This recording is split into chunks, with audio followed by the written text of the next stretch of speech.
द्वितीयंपि बुद्धं शरणं गच्छामि द्वितीयंपि धम्मं शरणं गच्छामि द्वितीयंपि संघं शरणं गच्छामि तृतीयंपि बुद्धं शरणं गच्छामि तृतीयंपि धम्मं शरणं गच्छामि तृतीयंपि संघं शरणं गच्छामि शरणगमनं संपूर्णं पाणातिपाता वैरमणि सिक्खापदं समादियामि अदिन्नदाना वैरमणि सिक्खापदं समादियामि अब्रह्मचर्या वैरमणि सिक्खापदं समादियामि मूसावादा वैरमणि सिक्खापदं समादियामि सुरामेरयमज्जपमादट्ठाना वैरमणि सिक्खापदं समादियामि विकालभोजना वैरमणि सिक्खापदं समादियामि नज्जगीतवादित विशुकदर्शना माला गंधविलेपन धारणमंडन विभूषणठाना वैरमणि सिक्खापदं समादियामि उच्चासयन महाशयना वैरमणि सिक्खापदं समादियामि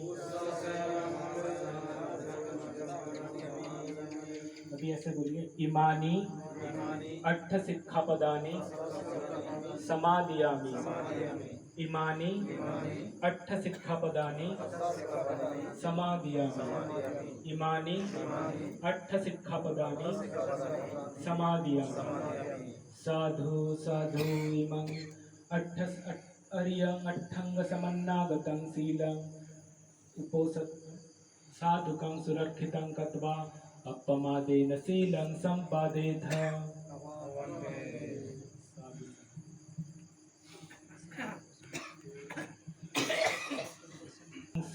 उपोसत शील को धारण किया है। इसको मैं थोड़े से वर्णन करना चाहूँगा। देखिए, भगवान के समय में बहुत सारे उपोसत होते थे, बहुत तरह तरह के वैदिक उपोसत होते थे, अलग अलग धर्मों के अलग अलग श्रमणों के उपोसत होते थे। भगवान ने उन्होंने बोला कि इनका जो महत्व होता है, इनका जो फल होता है बहुत सीमित होता है। और उन्होंने कई सारी उपमाएं दी। जैसे कुछ लोग होते हैं, बोले इस तरह से उपोसत पालन करते हैं कि अपना पूरा घर बार छोड़कर आ जाते हैं और बोलते हैं कि मेरा बेटा नहीं है, आज से मेरी पत्नी नहीं है, ये घर मेरा नहीं है और पूरी तरह छोड़कर मैं आ चुका हूँ। इस तरह से कुछ लोग उपोसत धारण करते हैं। और उसके बाद अगले दिन जब पूरा पालन हो जाता है उनको उपोसत, उसके बाद वो वापस घर चले जाते हैं, वापस अपनी चीज़ों को बिना दिए खुद ही वापस ले लेते हैं। तो भगवान बोलते हैं कि जो भी ऐसा करता है वो चोरी करता है, क्योंकि आपने वो त्याग दिया था, अभी आपको बिना दिए आपने वापस ले लिया अपना। तो इससे एक तो ये बोले कि ये झूठ भी होता है कि आपका बेटा, आप जानते हैं कि आपका बेटा ही है, आपने त्यागा तो नहीं, आप तो घर बार नहीं त्यागे, आपने अपनी चीज़ों को नहीं त्यागा, आप जानते हैं कि आपकी सारी चीज़ें और कोई इस्तेमाल नहीं करेगा, आपने ऐसा तो नहीं बोल दिया कि सबको बांट दो, आपने अपनी चीज़ों को घर पे ही रखा। तो बोले आप झूठ भी बोलते हैं और आप मुसावादा तो होता ही है, लेकिन आपका चोरी भी होता है। तो भगवान ने बहुत इम्पोर्टेंट चीज़ को बोला कि ये ऐसी चीज़ें नहीं करनी चाहिए, क्योंकि जिस दिन आर्य अष्टांग समन्नागतम उपोसत जो होता है, इसका बहुत अलग चीज होता है। उसमें थोड़े से वो बताना चाहूँगा।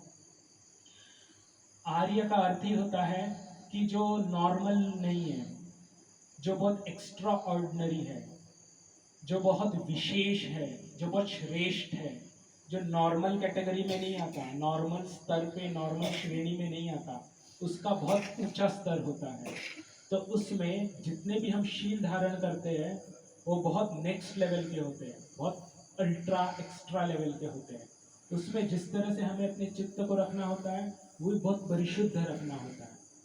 और उस दिन हमें इस तरह के कोई सांसारिक विचार नहीं करने होते जो हमें अपने घरों की तरफ हमारा ध्यान भटकाते हैं।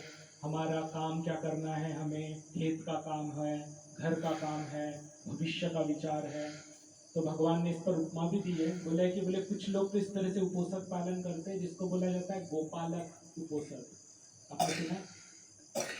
गोपालक उपोषक का बोला जाता है कि जैसे कोई गाय चराता है, गाय को गाँव के गायों को सब लेके जाता है और बहुत सारा घुमा के उनको खाना पीना सब खिलाता है।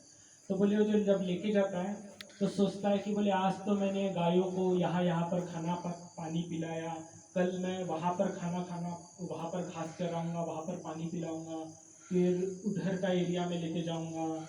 इस तरह से उसका दिमाग सोचते रहता है बोले।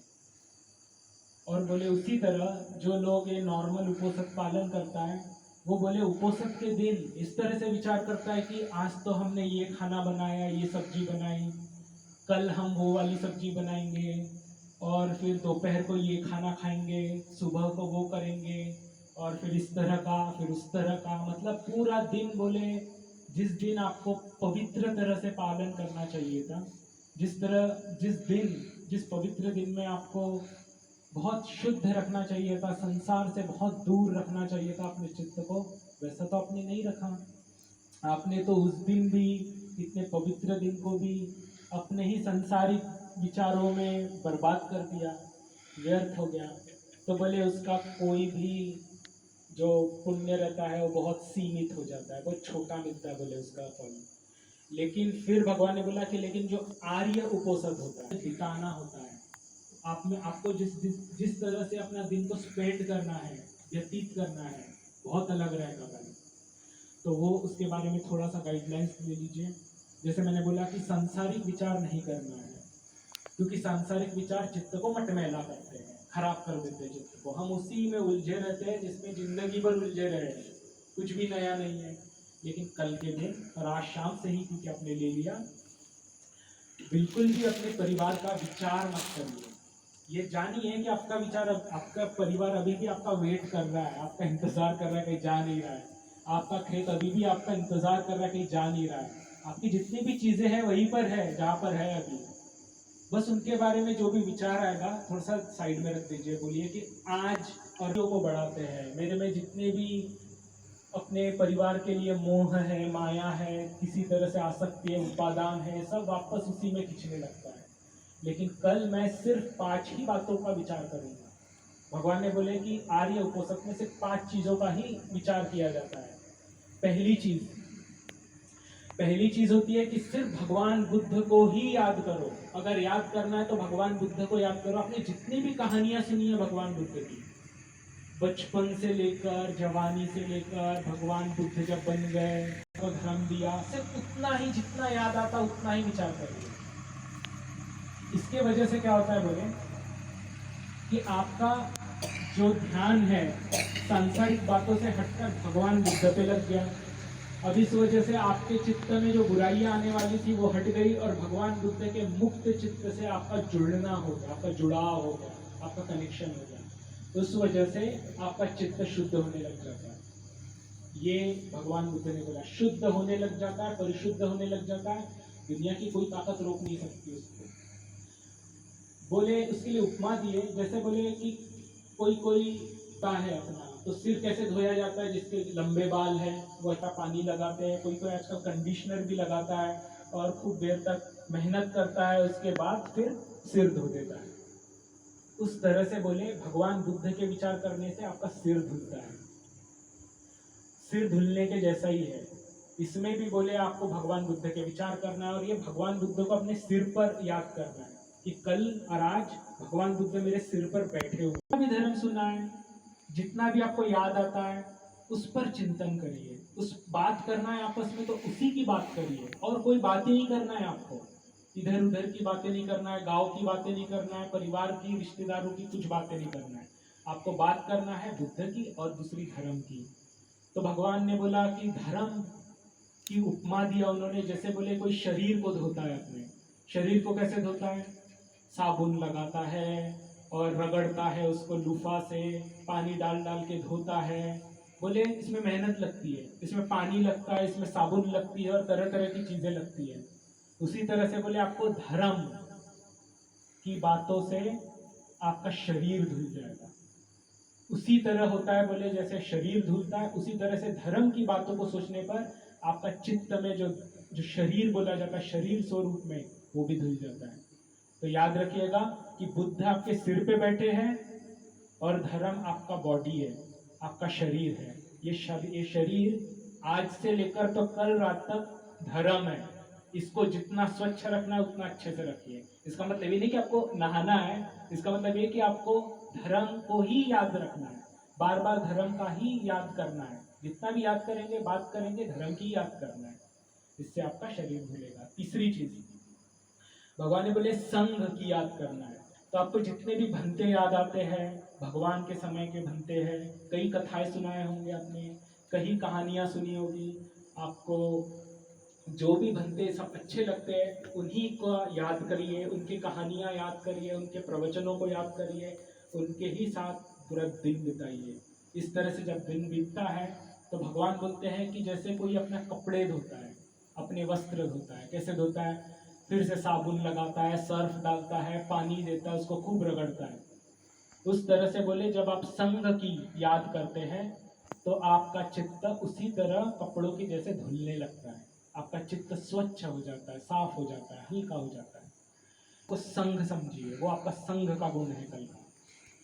चौथी चीज भगवान ने बोला कि आपने जितने भी शीलों को पालन किया है, आपने कई बार शीलों को पालन किया, याद करिए। कई बार पालन करना आसान नहीं था, कई बार आपको झूठ बोलने में बहुत फायदा होने वाला था, लेकिन आपने नहीं बोला होगा झूठ। कभी कभी तो बोल दिया होगा, लेकिन कभी कभी आपने नहीं बोला होगा। कभी कभी आपने त्याग किया होगा, आपने चोरी नहीं की होगी जबकि आपके सामने पड़ी थी, लेकिन आपने नहीं उठाया। कभी कभी उठा लिया, लेकिन कभी कभी आपने नहीं उठाया। तो नहीं उठाने वाले दिन को याद करना है। जिस दिन आपने जीवों को दान दिया है, हत्या नहीं की, वो याद करना है। तो आपने जो 5 शीलों को पालन किया अपने जीवन में, जब कभी भी सिर्फ उसी को याद करते रहिए, उसी को याद करते रहिए। और जो भी आपने शील पालन नहीं कर पाए उसको बोलिए कि वो तो अच्छा नहीं किया, मैंने जो भी किया थोड़ा सा बुरा हो गया, लेकिन मुझे अभी अपना फोकस जब मैंने शील को पालन किया उसी समय में लगाना है। उसकी वजह से आपको शक्ति मिलती है, धर्म की, शील की शक्ति मिलती है। तो भगवान बोलते हैं कि ये भी अपने चित्त को पूरी तरह से स्वच्छ निर्मल कर देता है। मतलब अगर बुरे कर्म किए होंगे अपने जीवन में, हर कोई बुरे कर्म करता है, मैंने भी बहुत बुरे कर्म किया था उपासक जीवन में, मुझे बहुत शर्म आती है उन दिनों की, लेकिन ये नहीं कि इसका मतलब मेरे लिए रास्ता खत्म हो गया। हर दिन नया रास्ता खुलता है, हर समय, हर सेकंड में आपके लिए नई शुरुआत होती है। और यही इस धर्म की श्रेष्ठता है, क्योंकि उस समय में जैन धर्म भी था।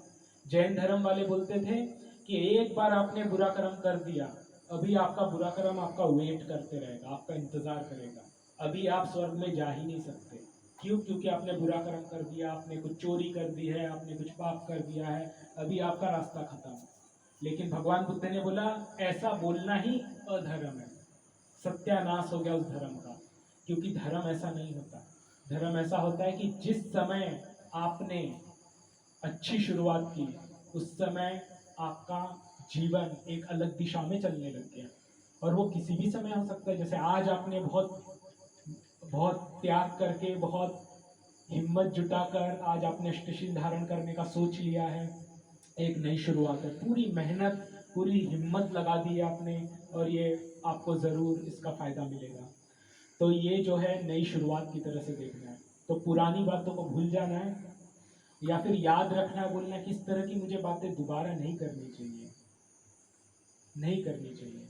लेकिन जो मैंने किया है अच्छा पालन, उसी को याद करूँगा मैं, उससे भी आपका चित्त स्वच्छ होने लगेगा। और आखिरी 5वीं बात भगवान ने बोला है कि आपको देवताओं की याद करना है। अगर आपको याद करना ही है तो देवताओं की याद करिए। कैसे? आप इसी तरह से याद करिए कि जब भी जितने भी लोग, जितने भी देवता इस दुनिया में हुए हैं, वो देवता कैसे बन गए? तो उनमें श्रद्धा थी, इसलिए वो देवता बन गए।